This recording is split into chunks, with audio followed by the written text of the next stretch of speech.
ಯೇಸುವಿಗೆ ಸ್ತೋತ್ರ. ಇಂದು 29 ಆಗಸ್ಟ್ 2025. ಎಲ್ಲರಿಗೂ ಸುಪ್ರಭಾತ.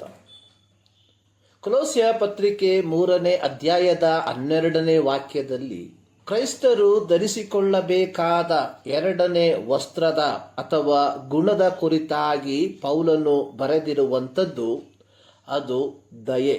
ಗಲಾತ್ಯ ಪತ್ರಿಕೆ 5ನೇ ಅಧ್ಯಾಯದ 22ನೇ ವಾಕ್ಯದಲ್ಲಿ ದೇವರಾತ್ಮನಿಂದ ಉಂಟಾಗುವ ಫಲಗಳ ಕುರಿತಾಗಿ ಪೌಲನು ಬರೆದಿರುವಾಗ ಅಲ್ಲಿ ಬರೆದಿರುವ 5ನೇ ಫಲ ಅನ್ನುವಂಥದ್ದು ದಯೆಯಾಗಿದೆ.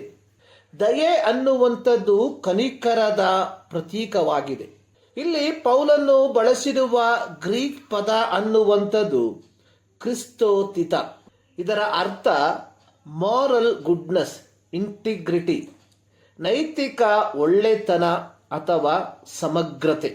ರೋಮಾಪುರದವರಿಗೆ ಬರೆದ ಪತ್ರಿಕೆ 2ನೇ ಅಧ್ಯಾಯದ 4ನೇ ವಾಕ್ಯದಲ್ಲಿ ಪೌಲನು ಬರೆದಿರುವಂಥದ್ದು ಆತನ ಅಪಾರವಾದ ದಯ, ಸಹನ, ದೀರ್ಘಶಾಂತಿಗಳನ್ನು ಅಸಡ್ಡೆ ಮಾಡುತ್ತೀಯ.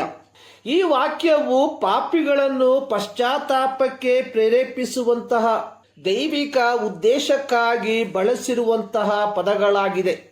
ತೀತನಿಗೆ ಪೌಲನು ಪತ್ರಿಕೆಯನ್ನು ಬರೆದಿರುವಾಗ ಅಲ್ಲಿ ಪೌಲನು ಸ್ಪಷ್ಟವಾಗಿ ಹೇಳಿರುವಂಥದ್ದು ನಮ್ಮ ರಕ್ಷಕನಾದ ದೇವರ ದಯೆಯು, ಜನೋಪಕಾರವು ಪ್ರತ್ಯಕ್ಷವಾದಾಗ ನಾವು ಮಾಡಿದ ಪುಣ್ಯಕ್ರಿಯೆಗಳ ನಿಮಿತ್ತದಿಂದಲ್ಲ, ಆತನ ಕರುಣೆಯಲ್ಲಿಯೇ ಪುನರ್ಜನ್ಮವನ್ನು ಸೂಚಿಸುವ ಸ್ನಾನದ ಮೂಲಕವಾಗಿಯೂ ಪವಿತ್ರಾತ್ಮನು ನಮ್ಮಲ್ಲಿ ನೂತನ ಸ್ವಭಾವವನ್ನು ಉಂಟು ಮಾಡುವುದರ ಮೂಲಕವಾಗಿಯೂ ಆತನು ನಮ್ಮನ್ನು ರಕ್ಷಿಸಿದರು.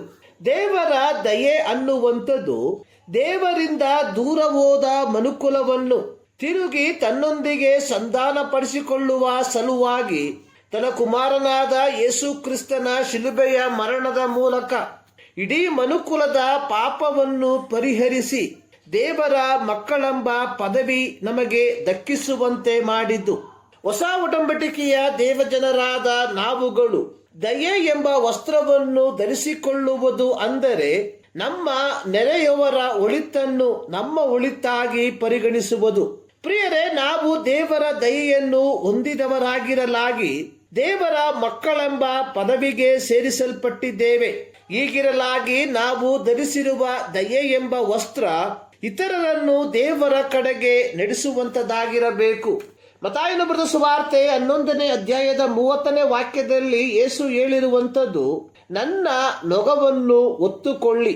ಯೇಸು ಕ್ರಿಸ್ತನು ನಮಗೆ ಕೊಟ್ಟಿರುವ ನೊಗ ಅನ್ನುವಂಥದ್ದು ಮತ್ತಾಯನ ಬರೆದ ಸುವಾರ್ತೆ 5ನೇ ಅಧ್ಯಾಯದ 13ನೇ ವಾಕ್ಯದ ಪ್ರಕಾರ ನೀವು ಭೂಮಿಗೆ ಉಪ್ಪಾಗಿದ್ದೀರಿ. ಇದೇ ಅಧ್ಯಾಯದ 14ನೇ ವಾಕ್ಯದ ಪ್ರಕಾರ ನೀವು ಲೋಕಕ್ಕೆ ಬೆಳಕಾಗಿದ್ದೀರಿ. ನಾವು ಯಥಾರ್ಥವಾಗಲು ನಮ್ಮ ನೆರೆಯವರ ಒಳಿತನ್ನು ಬಯಸುವಂತವರಾಗಿದ್ದರೆ ಅವರಿಗೆ ಕ್ರಿಸ್ತನನ್ನು ಪರಿಚಯಪಡಿಸುವ ಹಂಗಿನಲ್ಲಿದ್ದೇವೆ ಎಂಬುದನ್ನು ಮರೆಯಬೇಡಿ. ಈ ಮುಂಜಾನೆಯಲ್ಲಿ ಸರ್ವಶಕ್ತನಾದ ದೇವರು ಈ ಅಧ್ಯಯನದ ಮೂಲಕ ನಿಮ್ಮನ್ನು ಆಶೀರ್ವದಿಸಲಿ.